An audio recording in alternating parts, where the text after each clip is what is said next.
जब आपके भाषण सुनते हैं ऐसा लगता है कि आप सिर्फ नफरत फैला रहे हैं, जैसे सिर्फ आग लगा रहे हैं, जैसे किसी का खून पीना चाहते हैं। आप कहते हैं कि अगर एक हिंदू का खून बहेगा तो हम 10 मुसलमान का खून बहाएंगे। साधु का रूप धारण करके इस तरह की नफरत की बात करना। प्रधानमंत्री नरेंद्र मोदी कहते हैं सबका साथ सबका विकास।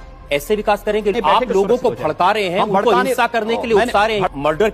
अस्सलाम वालेकुम वरहमतुल्लाहि वबरकातुहू। प्यारे नाजरीन, आज की ताज़ा और बड़ी अपडेट ये है कि आपने कुछ दिन पहले आदित्यनाथ योगी का एक बयान देखा होगा। वो संसद के अंदर कटमुल्ला की भाषा यानी उर्दू के खिलाफ कुछ बोल रहे थे।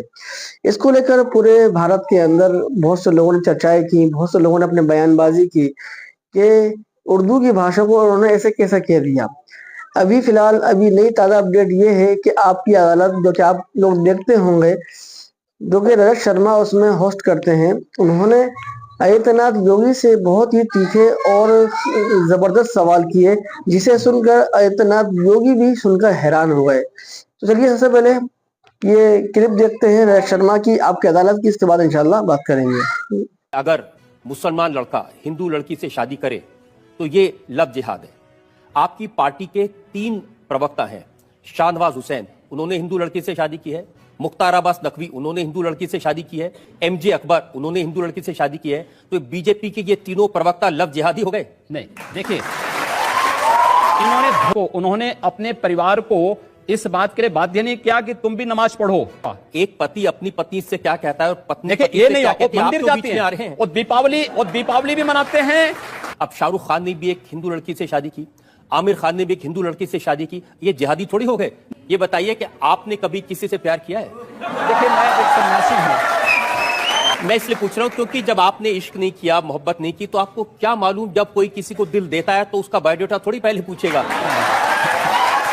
ऐसा नहीं। देखिए योगी जी, प्यार मोहब्बत की बात तो ठीक है, लेकिन जब आपके भाषण सुनते हैं ऐसा लगता है कि आप सिर्फ नफरत फैला रहे हैं, जैसे सिर्फ आग लगा रहे हैं, जैसे किसी का खून पीना चाहते हैं। मैं एक सन्यासी हूं। आप कहते हैं कि अगर एक हिंदू का खून बहेगा तो हम 10 मुसलमान का खून बहाएंगे।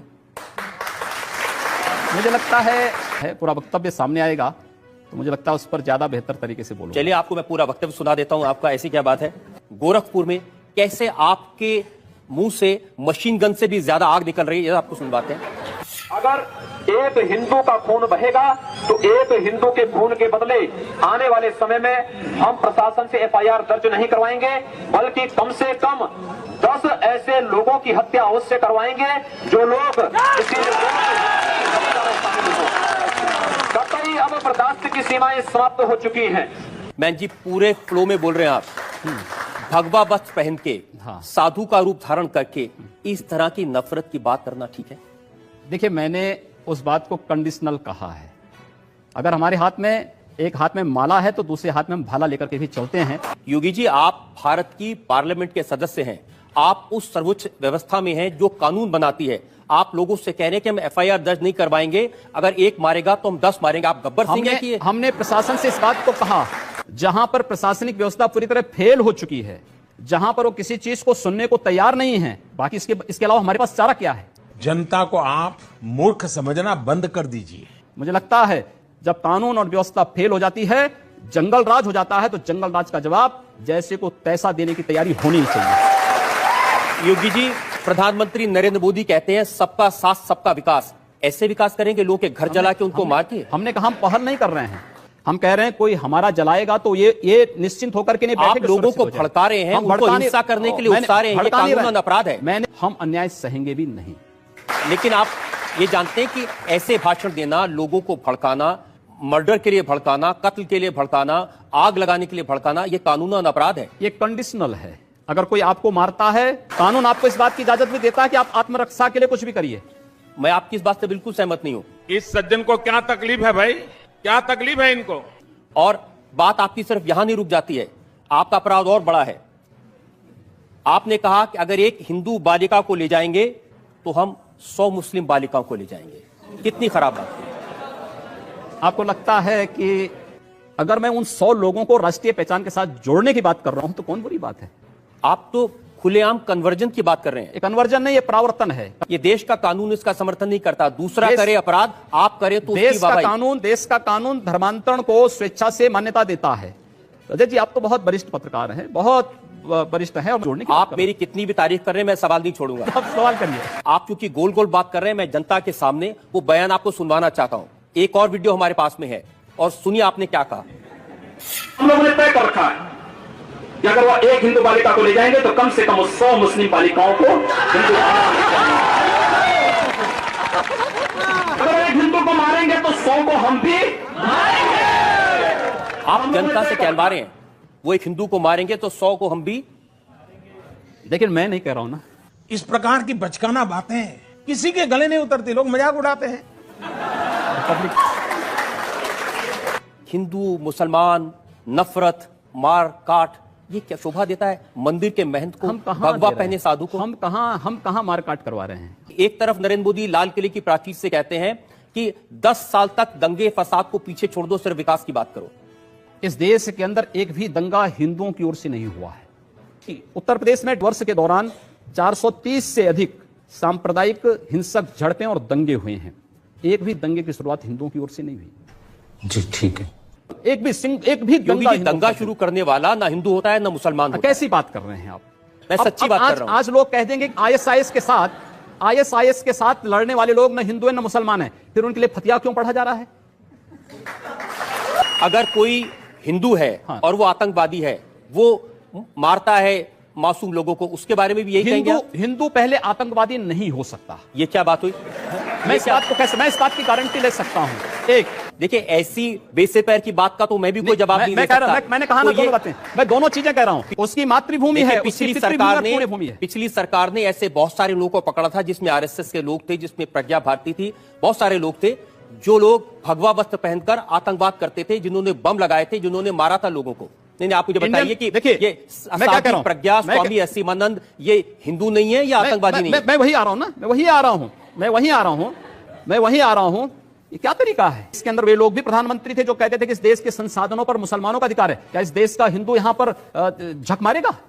इस देश का प्रधानमंत्री सांप्रदायिक आधार पर विभाजित कर रहा है। हमने तो नहीं बांटा सांप्रदायिक आधार पर आप घोषणा करते हैं कि कब्रिस्तान के लिए आप बजट का प्रावधान करते हैं। इसमें लोग बिजली के लिए मर रहे हैं, सड़कें खराब हैं, बुनियादी सुविधाओं के अभाव में, स्वास्थ्य सुविधा के अभाव में लोग मर रहे हैं, लेकिन वहां पर उनके लिए वो सुविधाएं नहीं। लेकिन कब्रिस्तान के लिए 300 करोड़ रुपए हर साल आवंटित हो जाएंगे। क्या तरीका है? तो अब हम लोग नहीं आवंटित। अच्छा, आप बताइए क्या तरीका है?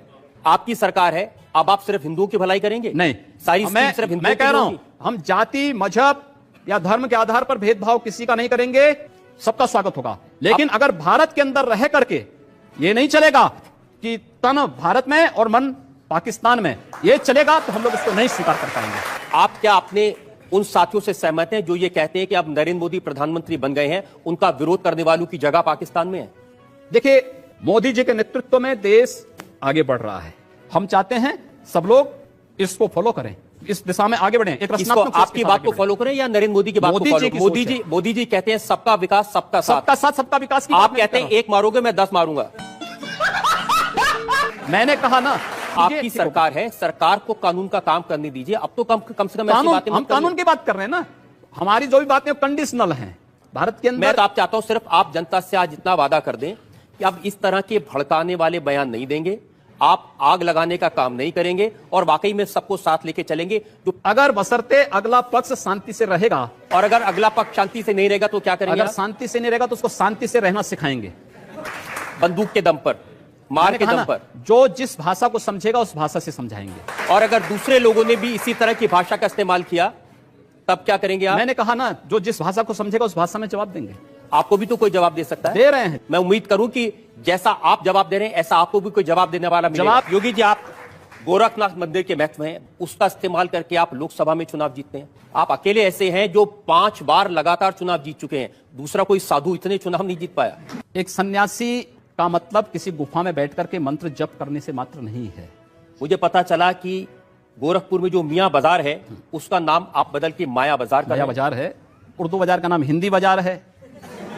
हुमायूंपुर का नाम हनुमानपुर है। ये सब नाम बदल दिए गए हैं, लोग स्वीकार कर रहे हैं, सबने लगाया। ये अच्छी बात है कि जिस संप्रदाय में बड़ी भारी संख्या में मुसलमान होते थे उनको आपने साफ कर दिया। हमने साफ नहीं किया है। अगर मैं कहता हूं कि 1 के बदले 100 को मैं स्वीकार करने को तैयार हूं तो आप 1 के बदले 100 को स्वीकार की बात नहीं करते, 1 के बदले 100 को मारने की बात नहीं कर रहा हूं मैं। देखिए, आप बाजारों के नाम बदल दें, उर्दू बाजार का नाम बदल दें, मियां बाजार का नाम बदल दें और फिर कहें कि मुसलमानों का स्वागत है।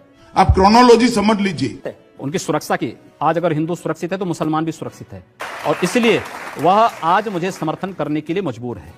अच्छा, समर्थन मजबूरी में देते हैं? नहीं, डर के? क्योंकि डर के नहीं, उसे मालूम है कि हमारी सुरक्षा केवल इनके साथ है। इसका दूसरा मतलब ये भी हो सकता है कि अगर हम इनके साथ नहीं हो तो हम सुरक्षित नहीं। नहीं, ऐसा नहीं है। आप जितनी बातें कह रहे हैं ना, ये साधु की प्रवृत्ति के बिल्कुल खिलाफ है। ऐसा नहीं। योगी जी, मैं आपकी किसी भी बात से सहमत नहीं हूं। क्या इंप्रेशन देना चाहते हैं? क्योंकि आपके लोग नारा लगाते हैं उत्तर प्रदेश में रहना है तो योगी योगी कहना है। अगर उसका अनुसरण लोग करते हैं तो अच्छी बात होगी। इसका भी अनुसरण करें। आपके खिलाफ बहुत सारे क्रिमिनल केसेस हैं, मर्डर का केस है, अटेम्प्ट टू मर्डर का केस है। आप कह मुकदमे झूठे हैं। नहीं, तो कोर्ट उसका फैसला करेगा। आपने कोई अपराध किया कि नहीं किया? नहीं, मैंने कोई अपराध नहीं किया है। कोई मर्डर किया कि नहीं किया? नहीं, कोई मर्डर। आप मुझे आपको लगता है कि मैं मर्डर करूंगा? अगर आपको अपराध नहीं करने तो आपके पास में 1 लाख रुपए की रिवॉल्वर क्यों है? 80,000 रुपए की राइफल क्यों है? मेरे पास है ना। दहशत फैलाने के लिए। एक सन्यासी होने के नाते हमारे पास है और वो रहेगा भी। तो हमारे जैसे लोगों को आपसे सवाल पूछने से डरना चाहिए? नहीं, कोई रिवॉल्वर निकल जाए। कोई डर नहीं। मैं किसी गलत व्यक्ति का बचाव नहीं करता। गलत व्यक्ति बचाव नहीं करते आप? नहीं, कतई नहीं करता हूं। चलिए, मैं उसका सबूत भी आपको दे देता हूं। मुंबई का जो ATS है, जो आतंकवाद के केसेस की जांच कर रहा था, उसको आपने धमकी दी। आपने कहा हिम्मत है तो गोरखपुर के विधायक को अरेस्ट करके दिखाओ। मैंने कहा। तो इसका मतलब यह हुआ कि आप न किसी कानून को मानते हैं, न किसी ATS को मानते हैं, न किसी इंक्वायरी एजेंसी को मानते हैं, न पुलिस को मानते हैं। मेरा भारत के संविधान पर अटूट विश्वास है। अगर ये सब करना पाप है तो पाप बार बार होंगे और बराबर करेंगे।